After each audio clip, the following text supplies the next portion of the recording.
আজকে বোধহয় বাংলাদেশের রিহাবের ইতিহাসে হায়েস্ট ভোট কাস্ট হবে, কারণ রিহাবের মানুষজন উৎসাহ পাবে, তাদের মনের মানুষটাকে খুঁজে বের করবে।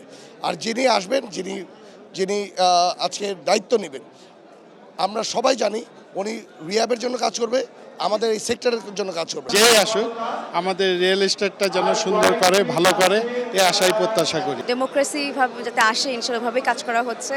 আর আমি এবার ঐক্য পরিষদ থেকে পরিচালক পদপ্রার্থী। ইনশাল্লাহ আশা করা যাচ্ছে, আমি আশাবাদী, কারণ আমার কথা যে যোগ্য নেতৃত্বকে ভোট দেওয়া উচিত যারা রিহ্যাবের জন্য কাজ করবে। I want to do something for rehab, যাতে রিহ্যাবটাকে সুন্দর করে ঢেলে সাজাবো, যাতে রিয়েল এস্টেট সেক্টরটা আবারও সক্রিয় হয় এবং আমাদের অর্থনৈতিকভাবে যাতে আমরা সাহায্য করতে পারি। তারা খুবই কোঅপারেটিভ, ব্যবসা বান্ধব।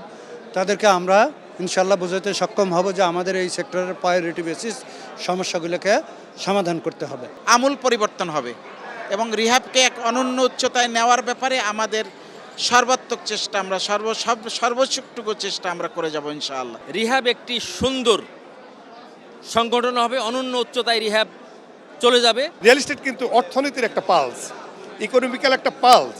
অতএব সরকারের এই সেক্টরটাকে সুদৃষ্টি দেওয়া উচিত। আমাদের অনেক লিঙ্কেজ প্রতিষ্ঠান এই রিয়েল এস্টেট সেক্টরের সাথে, এখানে লক্ষ লক্ষ ছেলে মেয়ে এখানে কাজ করে।